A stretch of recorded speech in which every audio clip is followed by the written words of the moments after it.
Okay mga kalintek, mga 2 o 3 kilometro po bago dumating yung boundary po ng Bicol at Quezon. Inabot na po tayo ng malakas na ulan. Okay, sa tanghalian po muna tayo. Ginataang tulingan. Ayan. Habang naghihintay po tayo na tumila yung ulan, napakalakas.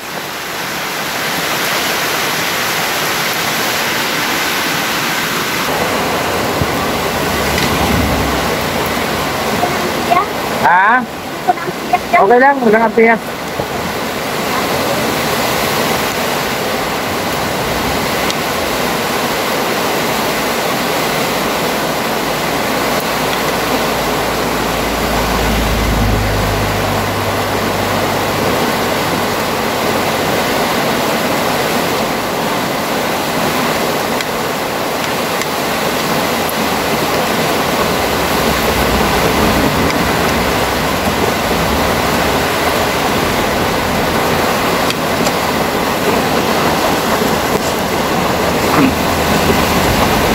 Pinanghali rin nung kasi tayo ng alis ng Maynila. Dapat talaga umalis tayo ng Maynila alas 3. Basta alas 6 daw tayo umalis ng Taguig. Kaya yung mga traffic po na nabubuo doon sa mga gate po ng mga industrial park nasakutin na tayo. Kung hindi tayo pinanghali ng gate malamang nasa bahagi na po tayo ng Camarines Sur.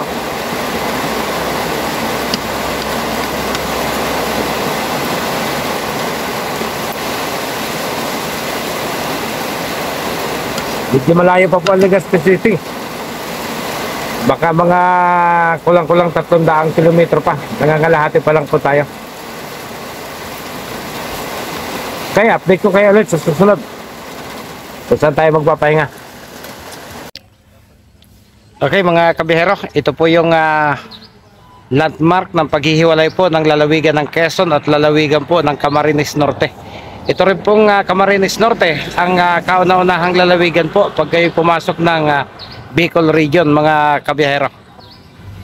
Kaunting trivia po, noong pong early 1990s, ito pong boundary ito ay nandun pa po sa unahan, mga 15 kilometers pa po. So nagkaroon po ng problema yung lalawigan ng Quezon at Camarines Norte at nagkademandahan po sila tungkol sa boundary. So natalo po yung Quezon kaya't na-adjust po yung boundary dito sa gawin ng Quezon. So siguro po mga 15 kilometers po yung nadala sa kalsada papaabante ng Quezon at hindi lang po tayo sigurado kung ilang barangay po yung napasama. So, ang pangunahing hanap buhay po dito sa lalawigan ng Camarines Norte, maliban po sa isda at mga agricultural products, ginto. Ilang bayan po dito sa Camarines Norte ang umaasa po sa pagmimina ng ginto, katulad po ng Paracali at ng bayan po ng Panganiban na Camarines Norte, mga kabiyahero. Ayan mga kalintek, dito na po tayo sa bayan ng Ragay, unang bayan, Del Gallego, unang bayan po ng lalawigan ng Camarines Sur. So nagkarga po tayo dito sa isang maliit na gas station, ang laki ng diferensya ng gasolina. Ayan, 59 po tayo nagkarga sa Quezon City, dito 74, almost 15 pesos po yung diferensya ng kanyang per liter. Pero no choice tayo, nagbabiyahe po tayo, obligado po tayong magkarga. So mga 3 oras pa po tayo bago makarating ng Legazpi City. Pahinga lang po tayo sa clip. Halos nakaka 300 plus kilometers na po tayo. Yung pong kalsadang padiretso, yan po yung patungo ng Naga City all the way hanggang Sorsogon, Samar at Leyte. So ito naman po yung kalsada patungo po sa bayan ng Ragay. Ragay town proper. Pero bago po pumasok dito po sa highway ay may isang plaza. Ipinangalan po kay dating Congressman Andaya. Kaya tinawag po itong Andaya Park. At mula po dito kung hindi pa po malalaki itong puno ng akasya, kitang kita po yung kabayanan po ng Ragay. So kung kayo napagod sa mahabang biyahe, ay pwede po kayong dumaan dito.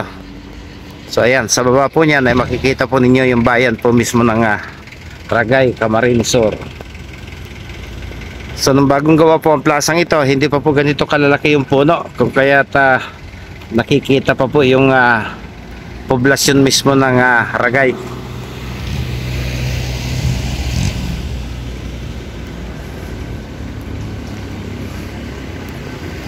Isang maliit na bayan lang po ito dito sa lalawigan ng Camarines Sur. Parang hindi na rin ganong nami-maintain yung plaza. Nung araw po napakaganda nito. Ayan yung ginugulay na lubi-lubi.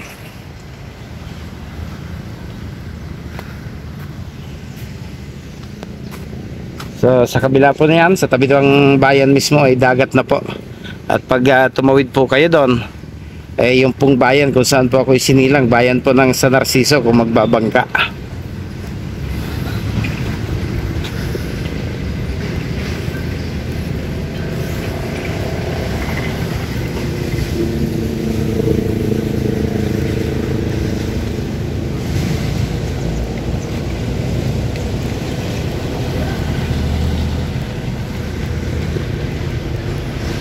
Kaya mga katimlintek, ilang oras pa po bago tayo makarating ng Legazpi. Ayan po yung bayan ng Ragay.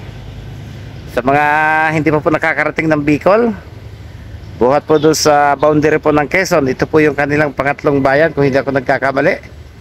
Una po ay Del Gallego, pangalawang bayan po mula doon sa boundary ng Quezon.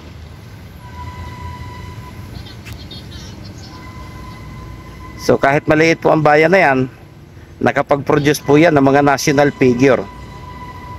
Katulad po ni Congressman Andaya at yung kanya pong anak na naging congressman din at naging isang Department of Budget Secretary. Naging secretary po siya ng DBM, mga kabiyahero.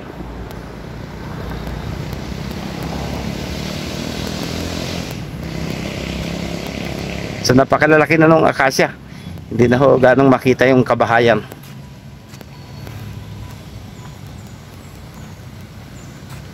Hello mga kabiyahero, nandito po tayo sa Roce Ragay at patutunayan po natin sa inyo na sa Roce, sabot-sabot lang. Ayan, so malapit na po silang magsara. Nakaramdam po tayo na medyo maluwag po yung ating kadena. Ayan, so may branch po ang Roce dito sa Ragay, Camarines Sur. Ayan, so medyo umabot po tayo at ito, inaayos na po ng kanilang technician. Lumuwag po kasi yung kadena natin sa layo po ng ating pinanggalingan. Yun po maganda dito sa Roce, kahit minus ng iba, kahit saan lugar po sa Pilipinas mayroon po silang outlet at mayroon po silang mga technician. So naswertehan po natin bago magsara. Luwagan mo ng mga kalahating pulgada, no? Mas maganda pa rin yung may laro, ano, kaysa sa mahigpit. Okay, medyo wina-widening po itong tulay ng Ragay, Camarines Sur. Itong ilog po na ito ay tumatagos na po papunta ron sa dagat. Pababa po yung tubig at napakarami pong naliligo dito sa ilog.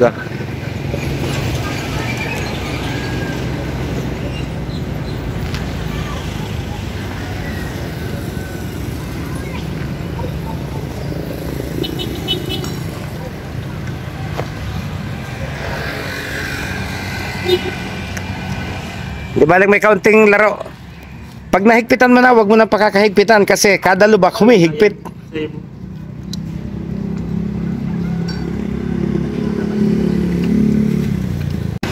Ngayon yung truck. Okay, shout out sa iyo JR. Siya po yung nag-asikaso ng ating motor kahit medyo papangkara na po sila. Right side. Okay, thank you JR. Thank you. Sana supportahan mo yung channel ko. Yan po maganda sa Roce. Okay na, saglit lang po. Kahit saan, kung branded kasi bawat galaw may bayad. Dito magbigay ka lang ng pang-UC, okay na. Okay, salamat JR, salamat. Right side po, ano.